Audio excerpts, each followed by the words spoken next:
Hi everybody, welcome back to Frontier Patriot for another Chew and Chat. I'm Ron Rayfield. Justine Dorn. And we have some delicious duck today. Yeah, we have a duck receipt from the 1823 publication of American Domestic Cookery. So this is a home recipe, because it's from America. That's where we're... Oh, hi, MishMish! Okay, so we actually have company for dinner, it seems. He says it's dinner time. Yep, he smells it. So this has peas in it, it has sage, it has a little bit of mint. And I have already tried this, Ron hasn't. But I will say, this is the best duck receipt, historically, that I've ever made in my entire life. Really? And the best duck recipe, period, that I've ever made in my entire life. Well, I hope it's the best duck I've ever eaten in my life. It is so tender, so juicy. And unlike any other duck I've ever made, it is not really fatty and greasy and nasty. Because duck has a lot of fat on it. And that's because you hung it over the fire and let it drip into that drip pan. That was actually genius. So the receipt says that first you have to roast it over a fire until it's halfway done. You know it takes a long time to cook duck. So it actually can take 2 hours to cook duck. So I had it hanging there for a whole hour. And then after the hour, it wants you to stew it. And that way it allows a lot of that fat to drip out of there, so you can put it in a stew pan without too much worry. Yeah. Well, enough talking, I'm ready to start eating. Okay, Ron, serve yourself up, because I already got some here. Alright. I'm already ready. It's all dark meat, really. Let's see here. It is What's going to be easiest to get off here? It comes off really easy. I'll just take this whole right side corner here. He's cutting through it really easy. I took it off with a fork. So it's pretty tender. Let's see. Oh, it's a wing. Yeah, that's a wing, Ron. No, I'll take it anyways. He does not know his poultry anatomy, apparently. You don't want the same on a chicken. You don't want me butchering your meat. No, it would look like it went through a car accident if Ron butchered it. Oh yeah. There you go. Get some peas on there. Yes, ma'am. With our little ladle. Yes, I love that little thing. Yes. And you might have noticed in the video over on Early American, we have the big ladle still. So thank you to the kind folks that purchased that for us. Someone in our last Chew and Chat must have heard that we wanted that ladle, because they immediately went out and bought it for us. Thank you so much. And our new candlestick holder from another lovely viewer. You guys went on a shopping spree at the pewter store after last week's Chew and Chat. Thank you! You know what? I'm gonna do a thank you dance. You're gonna do a thank you dance? I'm gonna do a thank you dance. How's the thank you dance go? It's like this. Thank you! Thank you! Thank you! Thank you. Settle down, woman. We got food to eat! We got some eating to do. Thank you. Okay. Speaking of thank you, it is your time to say the blessing. The Grayson? The blessing. Okay, I will do that.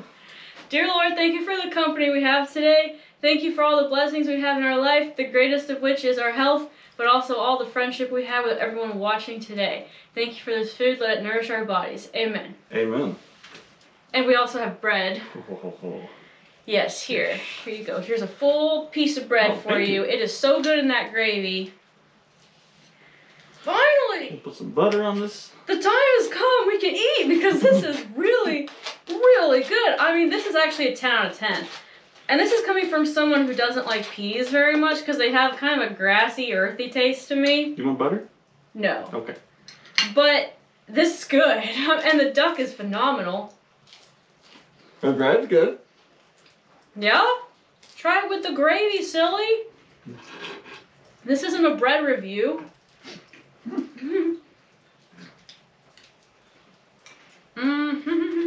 Whoa. Whoa, right? Whoa. Whoa. Whoa. Whoa. Wow. Wow. That's really good. That's, whoa. Yes, this is really, really good. Okay, first off, this is the most prettiest thing we've ever made on this channel. Really? I think this is the most gorgeous looking dish. Okay, that's Ron's opinion. I mean, would you all agree with me? Look at that. Yeah. I forget what the last really good thing was, and I said it was the best thing. This covers it up. We keep on doing that. Every single time we're like, no, this is the best thing. And then a week later, no, this is the best thing. So as of today, this is number 1. This is the best thing. This is really good. And I only took 1 bite. I don't know why I only took 1 bite. From 1823, American Domestic Cookery. The best historical receipt we've ever tried to date. And you know, the mint works with it. It's very strange. We're not used to having that kind of palate these days, but mint in this. Yeah, it does work. It's just, I can't explain With the peas. It was actually a very common thing to combine peas with mint, now that I think about it. Really? Yes, it was. But yeah, guys, even if you don't like duck, and I don't really blame you, because I've tried my fair share of duck recipes that are fatty, that upset your stomach afterwards because it feels like you just ate a stick of butter. This is not like that. This tastes like really good chicken almost. Mm-hmm. But the whole thing is dark meat. So it's the juiciest chicken ever. She good. Yep, this is good. Especially with the bread. Yes. Now, we were debating, should I make this with toasted bread or should I make it with rice? Rice would have been good. This would have been incredibly good over some rice. So you at home, decide how you want to make it. I apologize for my manners, but this is too good. I've got to get into this. Once the food is a 10 out of 10, the manners kind of just mysteriously evaporate. I would say, right, Ron? But he's not even going to reply to me. What are you saying? Never mind. He's in another world. I know, it's really, really good. Great job. Ingredient-wise, very simple. Just some onion and peas in there as far as vegetables go. 2 cups of gravy. Very simple. The most expensive thing here is definitely the duck. It's almost like a one-pot dish after you've roasted the duck. It is a one-pot dish because it has the vegetables in it as well. Now, I like peas. Ron likes peas.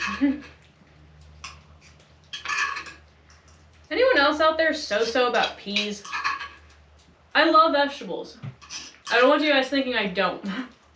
Yeah, she does love vegetables. I can swallow a salad before you've even blinked 2 times. It's gone, the salad. There was a salad here and I already ate it in the time that Ron blinked his eyes. That's scrumptious. But peas I'm so about. It's just, I don't know, it tastes kind of earthy to me. But you're my little pea. I'm your little pea? My little sweet pea. Oh, is that really sweet? That is so sweet. Thank you. Y'all might be thinking, man, Ron's got some color today. I do. We had our first event of this year as far as the St. John militia goes, and I did get a little sunburn He's the other day. The sun came out this past Saturday, and I got burnt. You know, you actually look way better now than you did yesterday. Oh, well, thank you. I did take a shower. I'm trying to say that you look less burnt than yesterday. I mean, he was red. Well, I've got something cool to talk about that happened this past Saturday. We had a lovely couple come down from the St. Louis surrounding area. They're originally from Massachusetts, and they came with their own fife and drum, and their whole family. They were all dressed up, and they came to visit the event that we had going on, and they seen that we had a drum there, and they started asking questions. You guys play music, you know, and do you mind if we play some music? And we got all excited and said, yeah, we've never had anybody here in St. Genevieve do a fife and drum. You know, never played any music before. We've been looking for a fife player desperately. So we spent probably 2 hours with them on Saturday. We played a handful of songs.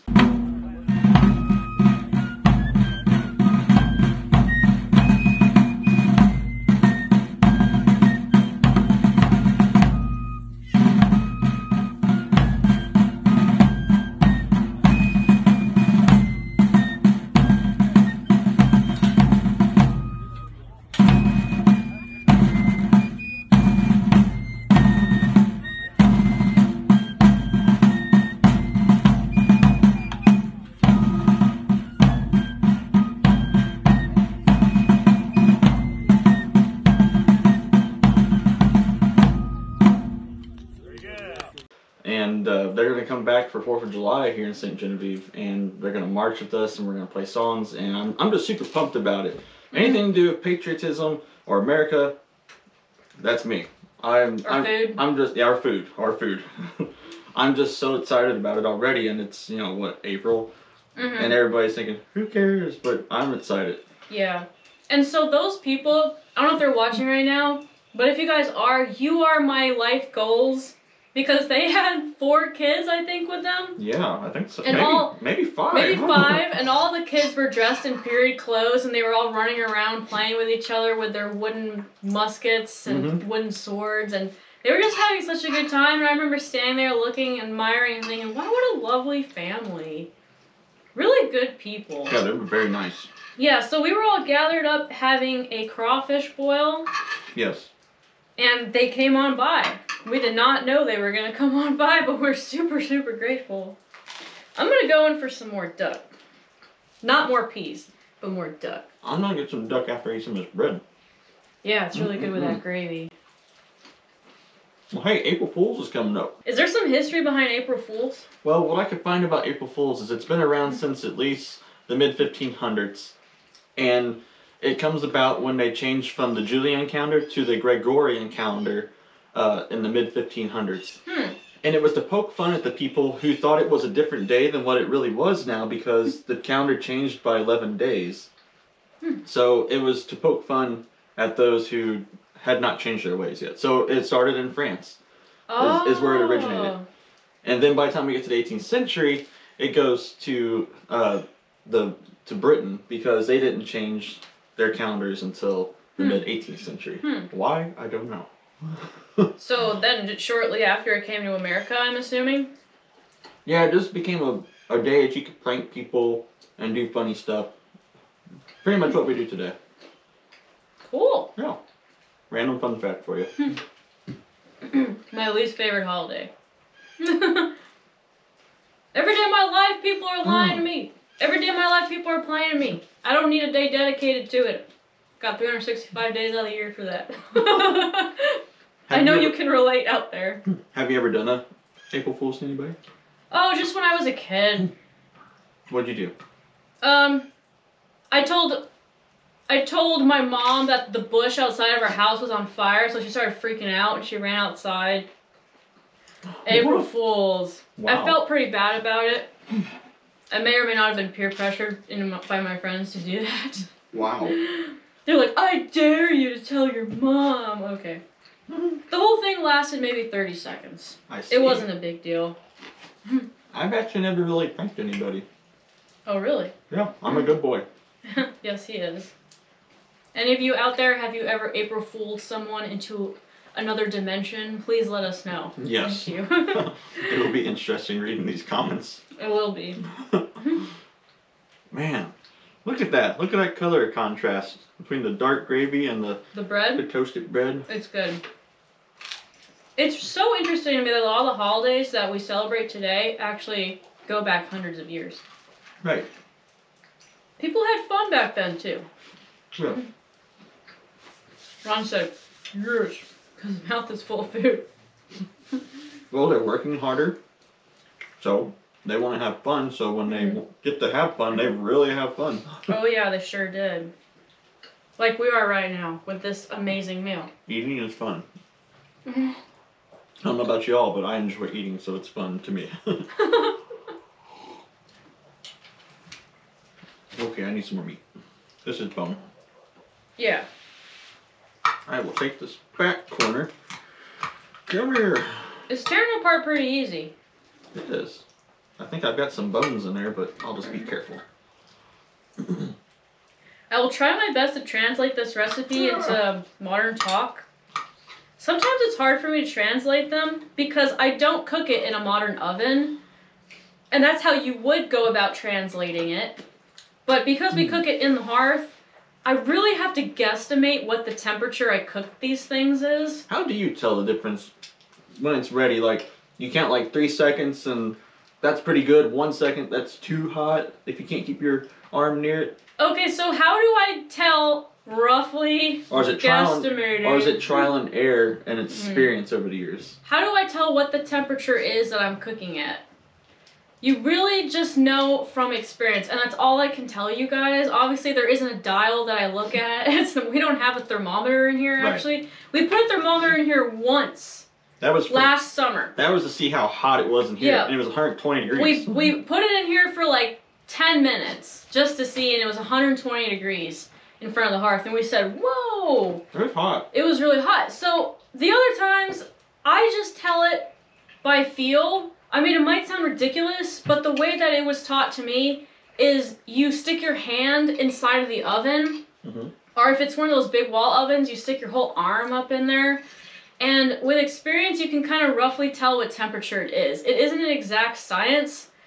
I was told that if you stick your arm in an oven and it's so unbearably hot that you have to pull it out immediately, it's way too hot for baking. It's probably 500 degrees, which is way too hot for cooking most things. If you stick your arm in there and you can only keep it in for like 2 or 3 seconds, tops, before it's really agony, it's really good for meat. It's a good temperature for meat. And if you can stick your arm in there and you can keep it in for maybe 5 seconds before it's pure agony, perfect for baking. Yeah, it's probably about 350 minutes. It's probably about that temperature, yeah. A good way to tell is to turn your oven on home, open the door, stick your hand in there. Please do not listen to Ron. Please do not do that. Don't touch anything. Do not try that at home. Yeah, especially if you're a child without your mom's permission, do not do that. Yeah, don't do that. No, but it's really just experience. You don't have to use a thermometer every time you cook pork or chicken.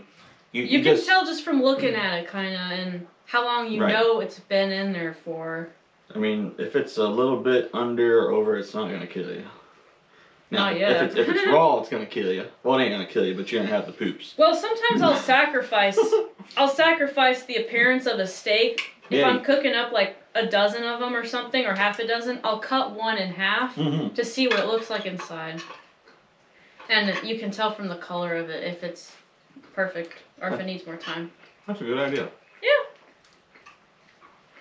And if your arm hairs fall off immediately when you put your arm in the oven, it's too hot. That's another way. Way too hot. Yeah, but you'll probably figure that out before your arm hairs fall out. I hope so.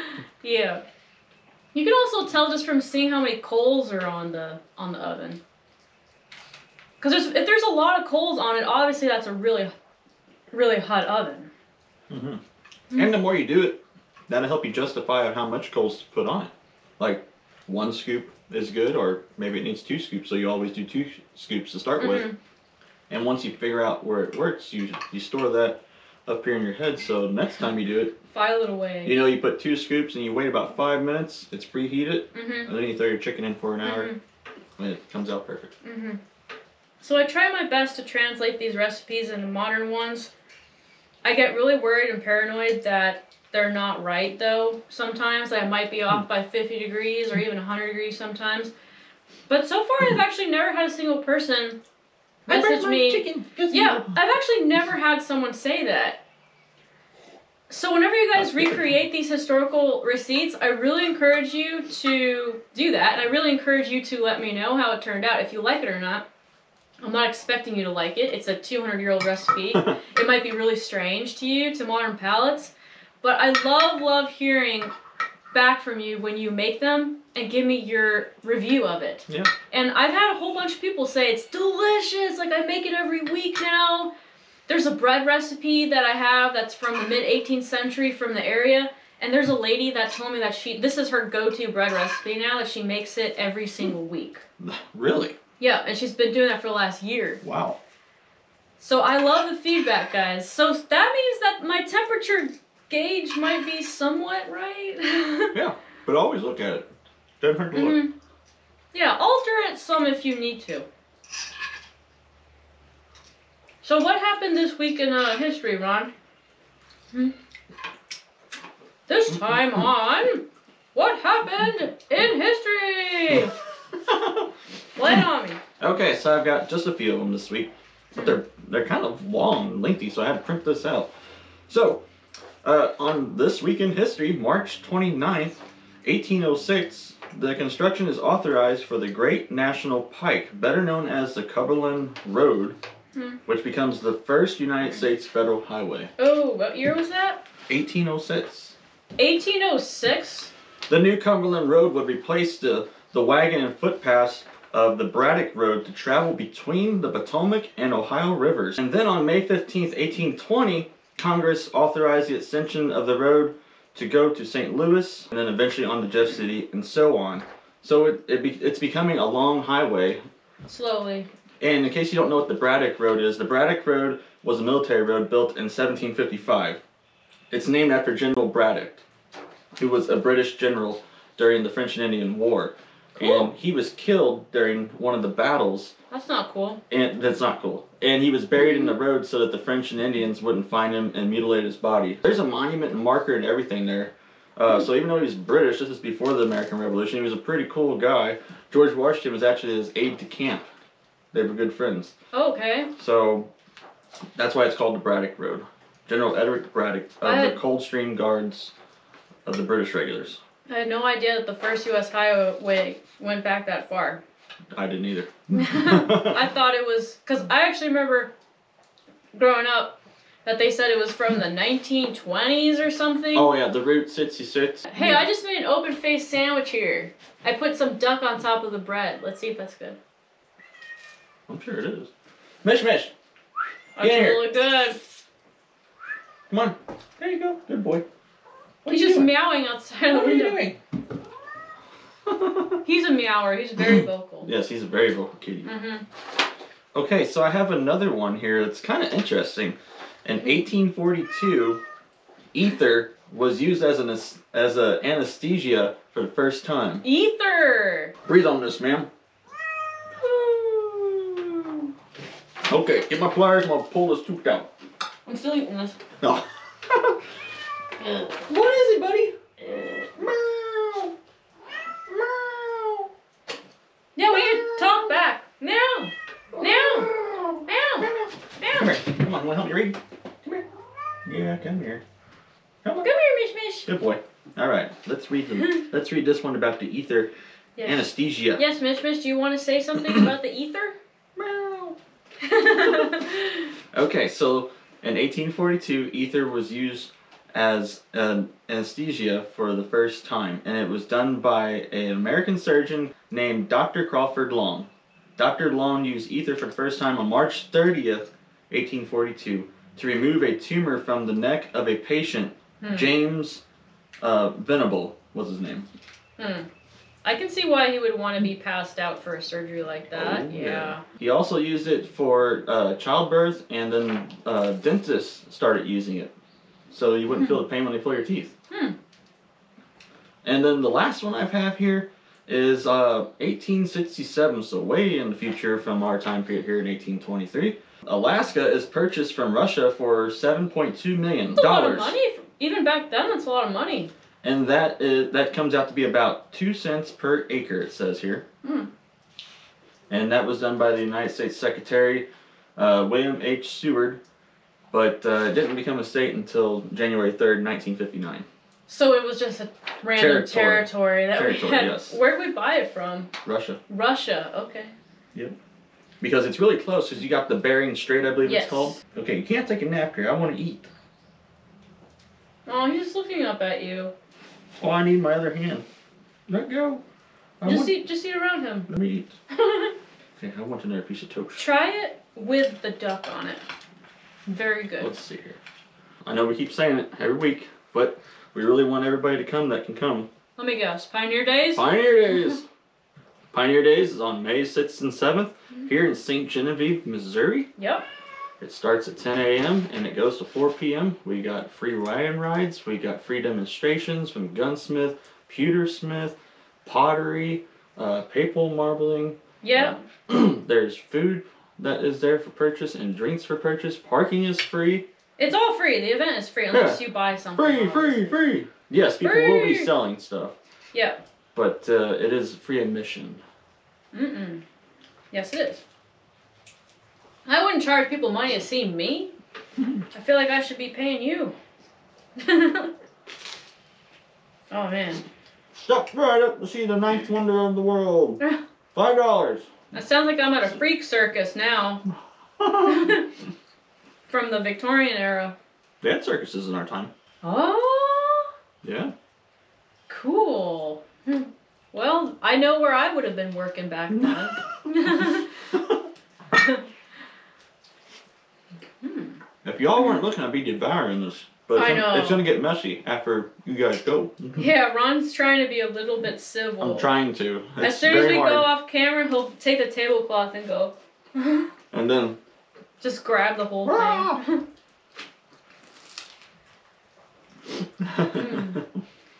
Okay, I do want some more meat though. This is the best duck I've ever made. Let's see here. I'll just take this whole. Yeah, that'll work. I left you some. You left me rags! I have to hold the backbone. I'm actually getting to be full. Wait a minute, this might all just be bone. Oh, where's the meat? That is the breastplate? It's all bone. Yeah, you're right.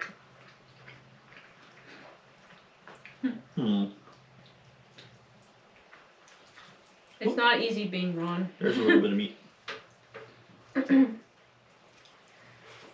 Thanks, you left me the meat and you took the bone. That was really kind of you. Hey. Well, hey, I do have a question for y'all. Okay. Maybe you guys can bleep it down in the comment section and give me your opinion. It says all bone. 4th of July is coming up, and it falls on a Tuesday. Now, here's my dilemma. My options are Saturday is when the fireworks are. In town. 3 days before 4th of July. Would it be better to have a 4th of July parade on Saturday afternoon and then go to the fireworks following that? Or would you prefer it to be on the 4th of July? On the 4th of July in the middle of the day whenever you don't know who's going to show up? Now, I would love it to be on 4th of July, and it was last year. That was a Monday. But this year it's on Tuesday. So my goal is to have as many people as possible come and participate and spectate, and I think Saturday is probably the best option for that. But let me know what you think on that. Ron kind of throws on the 4th of July parade in town, so that's why he's asking. Yeah, I'm working on some stuff, he needs advice. I've got 2 options, so I'm leaning towards the Saturday only because more people would be in town Saturday afternoon to see it, participate in it, etc. And then from there, go see the fireworks. So let me know what you think, if it would be better on Tuesday or Saturday. Okay.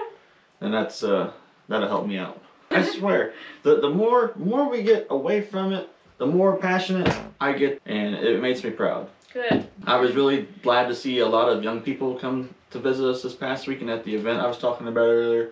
And I think we have 4 people join up, and they're a little bit younger than us, so that's really awesome. Join our militia. Yes. St. Genevieve's militia. Yes, and some of them are from where your parents are from O'Fallon, Illinois. Yeah, they are. So that's really neat to have somebody come from that far and join. And be younger than us, that young people are into history. So the St. Genevieve militia, back in the 18th century, there was a group of men from St. Genevieve. We volunteered to fight towards the tail end of the American Revolution in St. Louis, where the arch currently stands. There actually used to be a fort, Fort San Carlos. There's only a little tiny plaque there today. You would have no idea that there used to be a fort there where the arch stands today. But they fought, and guess what? We won. We did. We won. So, and that was actually a very significant battle, because if they had lost, we would have lost that part of the Mississippi River. Then they would have controlled up from Canada all the way heading down towards New Orleans. Yeah, and a lot of that has been forgotten to history, but the people in this town do not want to forget about what those men did. A lot of them were the sons of poor farmers. Right. And just poor people in general. And they were, most of them were young men that didn't have any kids or wives, because they didn't want to send men that had families, people that depended on them, just in case they died. Right. St. Genevieve sent 60 men, and we lost 9. So that's not too bad of a number. Not too bad. But it's a pretty dramatic story if you look into it. You could have really made it into a movie.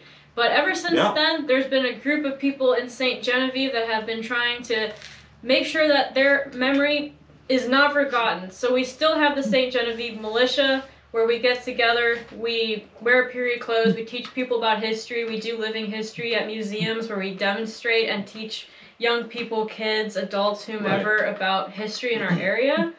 And so if you want to sign up for the St. Genevieve militia, just let Ron know, and we would love to have you. We even have members from Texas. Yeah, there's our newest member, as before this weekend, the newest guy that joined is from Texas. Yes. We've got members from Kansas City area, St. Louis area, Kentucky, all over Illinois. Actually, most of the people are from outside of St. Genevieve because their family members were in St. Gen. Like the guy in Texas, he's never lived in St. Gen, but his ancestor was one of them men, I believe. Oh, and some of them are actually buried in the cathedral that's in town, which is an 18th century church. I believe the captain is buried there. Wow. Yeah, or the Capitan, because it was French? Spanish. Oh, Spanish. Okay. Yep. So we have these get-togethers all the time. I mean, every month or every other month, depending on the time of the year, we have these get-togethers where we teach people about history, and we cook. And so the last time we had a crawfish boil a couple days ago, and it was pretty, but I didn't taste it because I don't like seafood. We don't like seafood, but boy was it good. It was really good. I liked it. As someone who likes seafood, it was very, very good. Luckily, there was chicken on hand and some ribs. But yeah, very correct. Hey, they had chicken, and I'm sure they ate the rib. Well, you're right. I'm sure that pigs and cows back then were walking around with ribs. Yeah. Well, Ron, do you have any more random stories and facts for us today? Nope.